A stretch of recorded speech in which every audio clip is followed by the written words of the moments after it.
عمدۃ القاری میں شرح بخاری میں علامہ بدر الدین عینی ہے، انہوں نے واضح لکھا ہے علامہ کرمانی کا رد کرتے ہوئے کہ تم کہتے ہو کہ حضرت معاویہ کو 2 اجر دیے جائیں گے، میں کہتا ہوں کہ جب حضرت معاویہ کو انہوں نے کہا، یہ پتہ چل چکا تھا حدیث عمار کا کہ عمار کو باغی جماعت قتل کرے گی، تو انہیں وہ جنگ چھوڑ دینی چاہیے تھی، اس کے باوجود وہ اس پہ قائم رہے، تو کیا حضرت معاویہ اس پہ راضی نہیں کہ انہیں برابر چھوڑ دیا جائے بجائے کہ 1 اجر دیا جائے؟ السلام علیکم ورحمۃ اللہ وبرکاتہ۔ محترم علی مرزا صاحب اپنے پمفلٹ کے صفحہ نمبر 10 پر بغض امیر معاویہ رضی اللہ تعالی عنہ رکھنے کی بنا پر امام عینی حنفی رحمہ اللہ کا اہل سنت والجماعت کے خلاف مرجوع اور ضعیف قول لا کر اس سے استدلال کرتے ہیں۔ امام عینی رحمہ اللہ فرماتے ہیں، جس کا ترجمہ انہوں نے اپنے اس ریسرچ پیپر میں ذکر کیا ہے، میں کہتا ہوں کہ حضرت امیر معاویہ رضی اللہ تعالی عنہ کی خطا کو اجتہادی خطا کیسے کہہ دیا جائے، اور ان کے اجتہاد پر کیا دلیل ہے، حالانکہ ان کو یہ حدیث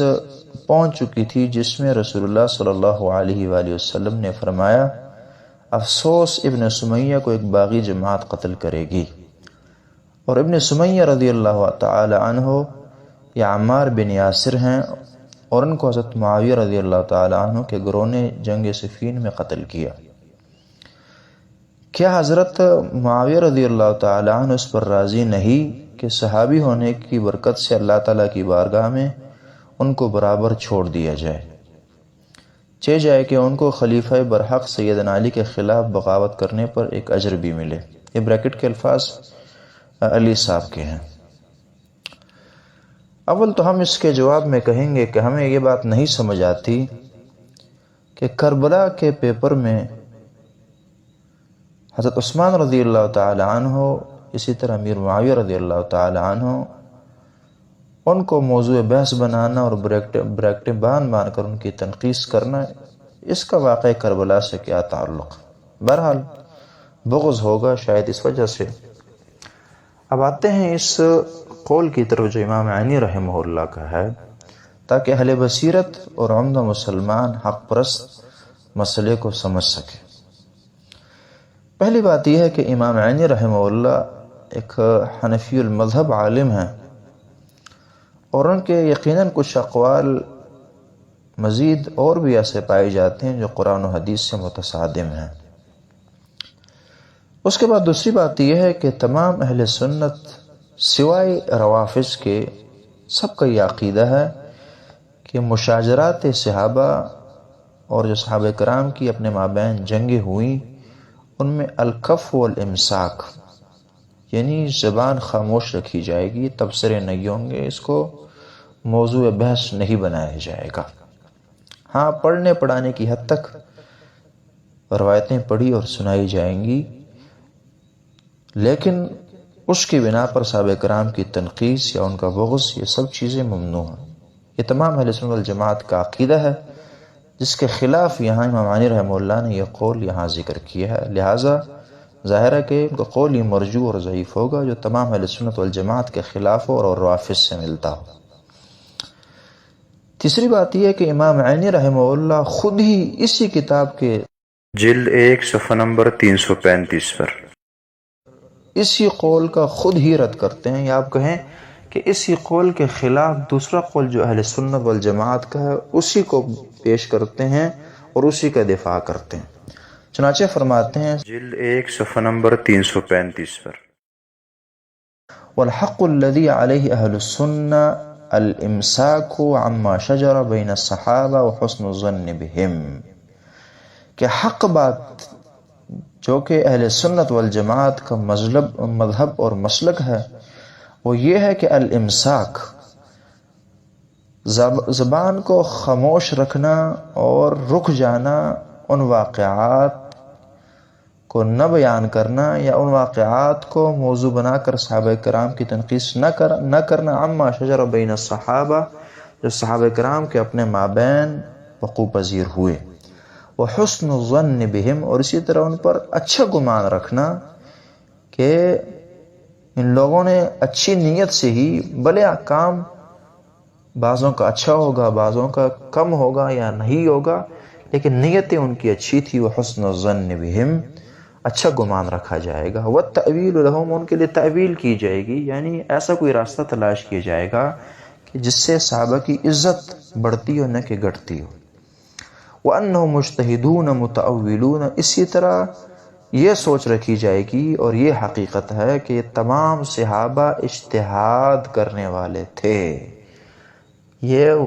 وہی امام عینی حنفی رحمہ اللہ اپنے اس قول کے برخلاف جہاں انہوں نے وہاں اجتہاد کا انکار کیا، یہاں خود ہی کہتے ہیں کہ یہ اجتہاد کرنے والے تھے، اور متأولون تأول کرنے والے تھے، تأویل کرنے والے تھے، گویا کہ انہوں نے ایک چیز جائز سمجھی اور یہ کام کیا۔ اور لم یقصدوا معصیتن، اور ان کا مطلب نافرمانی نہیں تھا، اگر انہوں نے جنگیں کی ہیں، اختلاف کیا ہے، نافرمانی کی وجہ سے نہیں، بلکہ تأویل تھی اور وہ اجتہاد کر رہے تھے۔ اسی طرح ولا محض الدنیا، محض دنیا کی خاطر ان کی یہ جنگیں نہیں تھی۔ فمنہم المخطی فی اجتہادہ، بعض ان میں سے اپنے اجتہاد میں خطا پر تھے،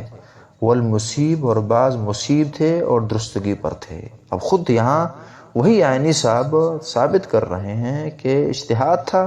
بعض کو خطا لگی اور بعض کو درستگی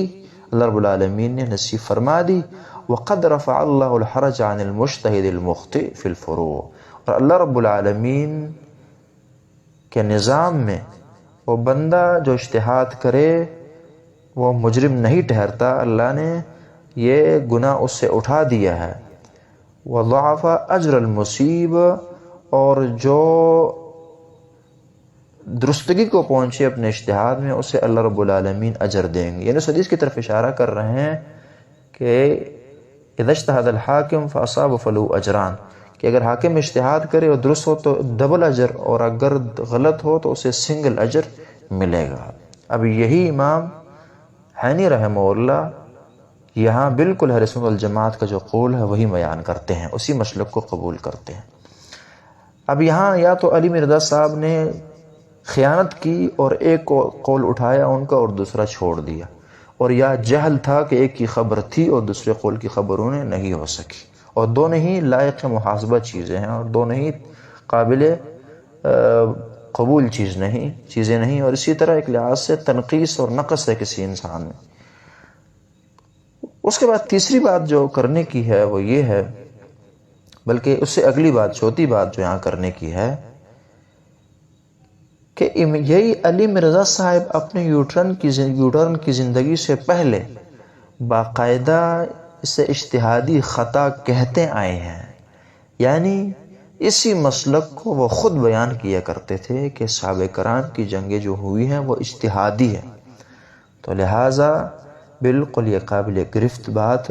بنتی نہیں ہے، اور حقیقت وہی ہے جو اہل سنت والجماعت کا مسلک اور مذہب ہے۔ اور یہاں دو جو مزے کی باتیں ہیں وہ یہ ہے کہ امام عینی حنفی رحمہ اللہ آپ لوگوں پر بھی یا اس بندے پر بھی دو رد کر رہے ہیں۔ پہلے یہ ہے کہ یہاں امام عینی صاحب کیا فرماتے ہیں کہ امیر معاویہ رضی اللہ تعالی عنہ کو صحابی ہونے کے ناطے بخش دیا جائے گا، جبکہ ان کے ٹوٹل ٹھبر کی کوشش یہ ہے کہ بعض صحابہ کو وہ جہنمی ثابت کرے، خاص طور پر امیر معاویہ رضی اللہ تعالی عنہ کی جنت انہیں قبول نہیں ہے، اور اس پر مسلسل رد اور دبے الفاظ میں ان کو جہنمی ثابت کرنے کی نعوذ باللہ کوشش کی جاتی ہے۔ تو امام عینی صاحب سے جس کا حوالہ آپ دے رہے ہیں یا سبق سیکھیں، ان کا درس یہ ہے کہ صحابہ جو ہیں وہ جنتی ہیں، وہ بخشے جائیں گے۔ اور دوسرا جو بڑا رد امام عینی رحمہ اللہ یہاں ان کی عبارت سے ہمیں سمجھ آ رہا ہے جو ان لوگوں پر ہو رہا ہے دراصل وہ یہ ہے کہ ان کی عبارت ایک یہ گزری ولا محض الدنیا، کہ صحابہ کرام کی جنگیں جو ہیں وہ محض دنیا کی خاطر نہیں تھی، اور آپ صاحب نے اپنے اسی پمفلٹ